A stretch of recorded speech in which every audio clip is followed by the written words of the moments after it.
Hello learners, मैं आपका अपना doctor Ram Shukla. I hope जो मैं होम्योपैथी मेडिसिन के माइंड के ऊपर वीडियोस बनाता हूँ वो आप सब देख रहे हैं। यदि आपने अभी तक वो नहीं देखी है तो आप वो जाकर देख सकते हैं ये वाली वीडियो कंप्लीट होने के बाद। आज हम जिस होम्योपैथी मेडिसिन के माइंड के बारे में जानेंगे वो है इग्निशिया। इग्निशिया का हमने पहला एक पार्ट देख लिया है अपनी लास्ट वीडियो के अंदर। उसके माइंड के हमने 3 पॉइंटों को सबसे अच्छे से जाना था, जिसमें सबसे पहला पॉइंट था उसका फेमिनिज्म। दूसरा था उसके अंदर जो भी इमोशंस पाए जाते हैं उनकी इंटेंसिटी उसके अंदर बहुत ज़्यादा हाई होती है। और तीसरा पॉइंट जो हमने उसके अंदर देखा था वो थी एक हमारी हेल्दी इग्निशिया, जो कि हमें तभी देखने को मिल सकती है जब उसके बचपन से ही उसके साथ कोई भी नेगेटिव इंसिडेंट नहीं हुआ हो। यदि आपने अभी तक इग्निशिया का पहला पार्ट नहीं देखा है तो आप पहले वो जाकर देख लीजिए, तभी आप उसके माइंड के आगे के पॉइंट को और अच्छे से समझ पाएंगे। चौथा पॉइंट जो हमें इग्निशिया के माइंड में देखने को मिलता है वो है उसकी इनसिक्योरिटी। इनसिक्योरिटी हमने एक कैलकेरिया के अंदर भी पढ़ी थी, जिसमें हमने ये जाना था कि कैलकेरिया को इनसिक्योरिटी उन चीज़ों से होती है जिन चीज़ों के प्रति वो फैमिलियर नहीं होता है। चाहे वो कोई नया काम हो गया, कोई नई जगह हो गई, वहाँ पे जाने को लेकर हो जाए, मतलब कोई भी ऐसी चीज़ जो उसके लिए नई होती है उसके लिए कैलकेरिया इनसिक्योर होता है।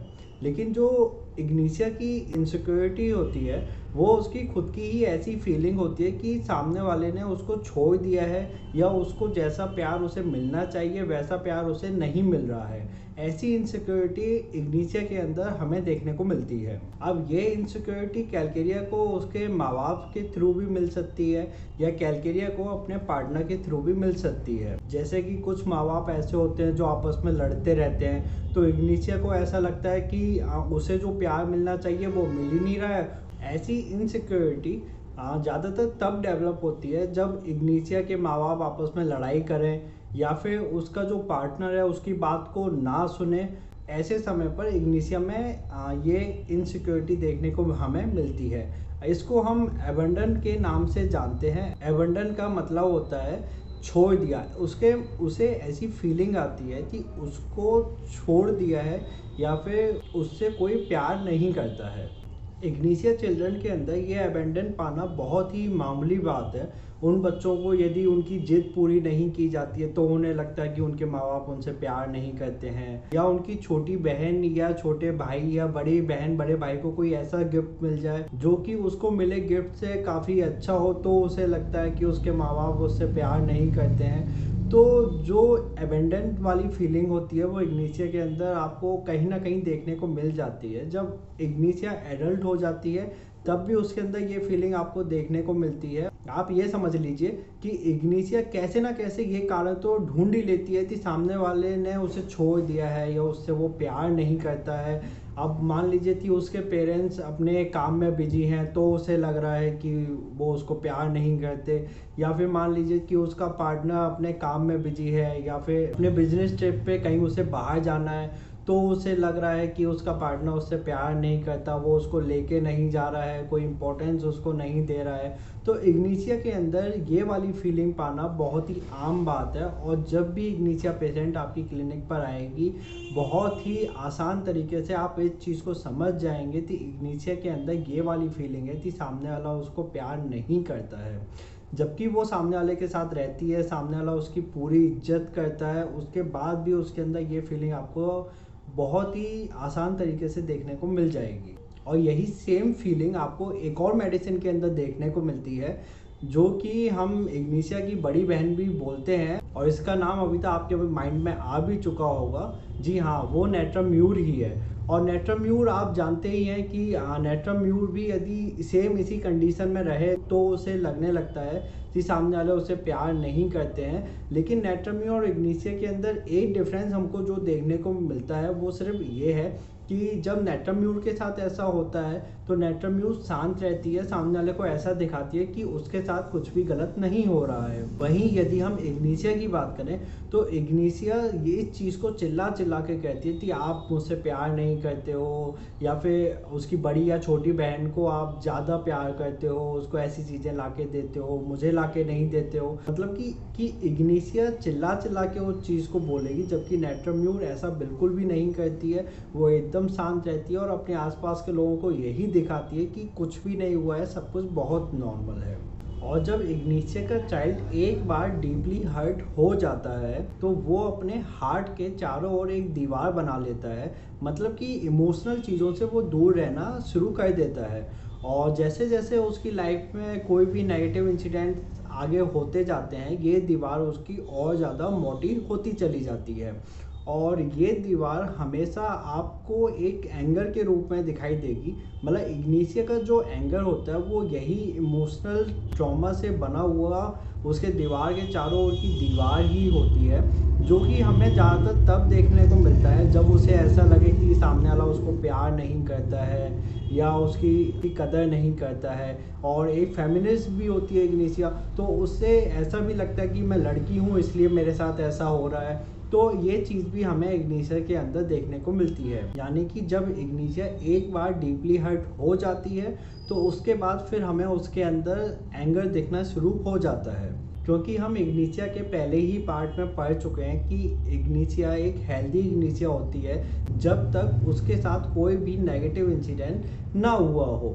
और जब नेगेटिव इंसिडेंट उसके साथ हो जाता है, वो डीपली हर्ट हो जाती है, फिर हमें उसके अंदर एंगर मिलना शुरू हो जाता है। इग्निशिया का जो गुस्सा होता है वो सीपिया या फिर नक्स या फिर लैकेसिस की तरह वायलेंट भी हो सकता है। वो सामने वाले के ऊपर हमला भी कर सकती है, लेकिन ज़्यादातर यही देखने को मिलता है कि वो हमला ना करके सामने वाले से इमोशनली कट ऑफ हो जाती है।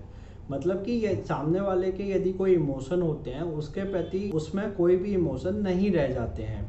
तो ज़्यादातर इग्निशिया का जो एंगर होता है हमें यही देखने को मिलता है कि जब भी वो किसी पे गुस्सा होती है तो सामने वाले से बिल्कुल कट ऑफ हो जाती है, उससे बातचीत करना बिल्कुल बंद कर देती है। दूसरों से बहुत ज़्यादा प्यार करने वाली इग्निशिया आपको कभी कभी बिल्कुल शांत बैठी हुई भी देखने को मिल सकती है कि वो किसी को कुछ नहीं कह रही है। लेकिन यदि आप उसको बहुत ध्यान से देखेंगे तो उसके होंठ आपको ऐसा लगेगा कि वो कुछ कहना चाह रहे हैं, कुछ कह रहे हैं अपने अंदर ही अंदर, लेकिन बाहर से देखने पे आपको बिल्कुल शांत दिख रही है, लेकिन उसके होंठ आपको बिल्कुल भी शांत देखने को नहीं मिलेंगे। और एक इग्निशिया की पसंद ज़्यादातर ब्लैक और वाइट कलर के कपड़ों को या रंग को लेकर ही होती है। वो ज़्यादातर ऐसे ही कलर के कपड़े पहनना ज़्यादा पसंद करती है, जो कि या तो ब्लैक हो या फिर वाइट हो। फिफ्थ पॉइंट जो हमें इग्निशिया के माइंड के अंदर हमें देखने को मिलता है वो है उसकी मूडीनेस। वैसे तो इग्निशिया बहुत ज़्यादा हंसमुख होती है, सामने वाले से बहुत अच्छे से बात करती है, जो उसके लव वंस होते हैं उनसे बहुत ही ज़्यादा अच्छे से खुलकर अपनी बातें उनके साथ शेयर करती है। लेकिन जब भी इग्निशिया के चाइल्डहुड से ही उसके साथ जो छोटे छोटे नेगेटिव इंसिडेंट्स होना शुरू हो जाते हैं, जैसे कि मान लीजिए कि स्कूल के किसी कंपटीशन में उसे जो पोजीशन मिलनी चाहिए थी उसे वो पोजीशन नहीं मिली, या फिर माँ बाप उसके भाई बहन को जो गिफ्ट दे रहे हैं वो उसके हिसाब से काफ़ी अच्छा है जो उसे मिल रहे हैं उससे। तो ऐसे छोटे छोटे नेगेटिव इंसिडेंट के बाद इग्निशिया बहुत ज़्यादा मूडी हो जाती है, और जो उसका मूडीनेस होता है वो आपको एंगर के रूप में ही देखने को मिलेगा। और हमने अभी जाना ही है कि जो उसका एंगर होता है वो बिल्कुल ऐसा होता है, सामने वाले से वो कट ऑफ कर लेती है, या फिर सामने वाले को वो चिल्ला चिल्ला के बोलती है कि तुम मुझसे प्यार नहीं करते, तुम मेरी कदर नहीं करते, या फिर मैं एक लड़की हूँ इसलिए मेरे साथ ऐसा कर रहे हो। तो ये सारी चीज़ आपको इग्निशिया के मूडीनेस के अंदर भी देखने को मिलती हैं। वहीं यदि हम नेट्रोम्यूर की बात करें तो नेट्रोम्यूर मूडी नहीं होती है। नेट्रोम्यूर हमेशा सामने वाले को या अपने आसपास के लोगों को यही दिखाती है कि उसे किसी भी चीज़ से कोई फ़र्क नहीं पड़ा, कोई भी उसके साथ इंसिडेंट हुआ उसे कोई भी फ़र्क नहीं पड़ा, सब कुछ बिल्कुल ठीक है, बिल्कुल हंसकर सामने वाले से बात करती है, जो कि इग्निशिया ऐसा बिल्कुल भी नहीं करती है। सिक्स पॉइंट जो हमें इग्निशिया के माइंड के अंदर हमें देखने को मिलता है वो है अनरिक्वाइटेड लव, यानी कि एक तरफा प्यार। इग्निशिया के अंदर हमें ये बहुत ही ज़्यादा आम देखने को मिलता है, वो भी आज के समय को हम यदि देखें तो ये तो और ही ज़्यादा हमको देखने को मिलता है। जहाँ देखो वहाँ एक पर्सन दूसरे पर्सन को प्यार करता है लेकिन दूसरा पहले को प्यार करता ही नहीं है, लेकिन तब भी पहला पर्सन दूसरे को प्यार करे ही जा रहा है। जी हाँ, वो है वही पर्सन आपको इग्निशिया का पर्सन देखने को मिलता है, और ये खासकर लड़कियों के अंदर ज़्यादा देखने को मिलती है क्योंकि इग्निशिया एक फीमेल रेमेडी है। अब ऐसा क्यों होता है ये जानते हैं। इग्निशिया ये बहुत अच्छे से जानती है कि वो बहुत ज़्यादा डीपली हर्ट हो सकती है किसी भी नेगेटिव इंसिडेंट की वजह से। तो जब वो टीनेजर होती है तो उसे सबके ऊपर क्रश आता है, लेकिन वो प्यार सिर्फ उसी से करती है जिस पर उसे भरोसा होता है कि हाँ, सामने वाला उसके साथ हमेशा रहेगा। लेकिन ज़्यादातर इग्निशिया अपने इस डर की वजह से कि कहीं सामने वाला पर्सन कोई उन्हें नेगेटिव पर्सन ना मिल जाए जिसकी वजह से उनकी लाइफ ख़राब ना हो जाए, वो हमेशा एक नेगेटिव पर्सन के साथ ही प्यार करना शुरू कर देती हैं, जो कि उन्हें एट लास्ट उनको छोड़कर ही जाता है। जिसके बाद वो अपने हार्ट के चारों ओर एक दीवार बना लेती है, जो कि हमने अभी पढ़ा ही है कि वो दीवार धीरे धीरे बहुत ज़्यादा मोटी होती जाती है जैसे जैसे उसकी लाइफ में और ज़्यादा नेगेटिव इंसिडेंट्स होते रहते हैं, और यही इग्निशिया कन्वर्ट हो जाती है आपकी नेट्रम म्यूर के अंदर। तो नेट्रम म्यूर में कन्वर्ट होना कोई एक दिन का प्रोसेस नहीं है। आप ये मान लीजिए कि बचपन से उसके साथ नेगेटिव इंसिडेंट होते जा रहे हैं, तब जाके वो पर्सन एक नेट्रम म्यूर के अंदर कन्वर्ट हो रहा है। और जब भी इग्निशिया के साथ कोई नेगेटिव इंसिडेंट होता है, उसे हमेशा अपने पुराने वाले जितने भी नेगेटिव इंसिडेंट रहे हैं सब उसे याद आने लगते हैं, और उसको लगता है कि हर कोई उसको छोड़कर ही चला जाता है, कोई भी उसके साथ रुकना नहीं चाहता है।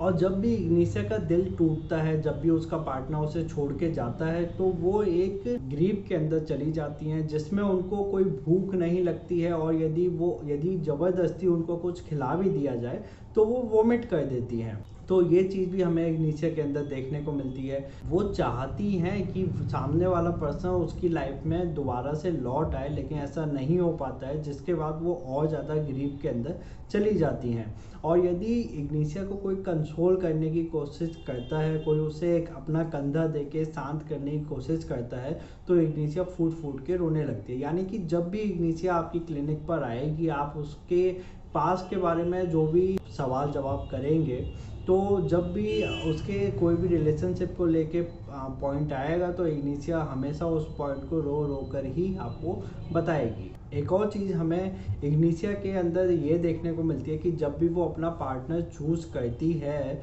तो वो ऐसा पार्टनर चूज़ कर लेती है जो उसे वो जितना प्यार सामने वाले को दे रही है वो उसे उतना रिटर्न बैक नहीं कर पाता है, या फिर वो पार्टनर पहले से ही शादीशुदा होता है। और इसका मेन रीज़न ये होता है कि उन्हें बचपन से ही अपने माँ बाप से प्यार नहीं मिला होता है, तो वो ऐसे ही लोगों को खोजती है जो कि उससे दूरी बना लेंगे, लेकिन उसके बाद भी वो उन्हीं से ही प्यार करना स्टार्ट कर देती है, जैसे अपने बचपन में अपने माँ बाप से वो प्यार करती थी। मतलब कि इग्निशिया ऐसे पर्सन से प्यार करती है जो कि उसकी पहुंच से बहुत ज़्यादा दूर होता है। आई होप अब आप इग्निशिया के माइंड के अब ये 3 पॉइंट भी अच्छे से समझ गए हैं, जिसमें हमने सबसे पहले देखा था उसकी इनसिक्योरिटी, और दूसरे नंबर पे हमने उसका मूडीनेस देखा था, और तीसरे नंबर पे हमने देखा था उसका अनरिक्वाइटेड लव। यदि इन 3 पॉइंटों को लेकर आपके माइंड में कोई भी कन्फ्यूजन हो तो आप नीचे कमेंट ज़रूर कीजिएगा। बाकी अभी इग्निशिया के माइंड के ऊपर अभी और भी पार्ट आने बाकी हैं, तो आप वीडियोस को फॉलो करते रहिएगा। बाकी आप चैनल सब्सक्राइब कर लीजिए, मैं होम्योपैथी मेडिसिन के माइंड के ऊपर ऐसी वीडियोज़ हमेशा लाता रहूँगा। Thank you.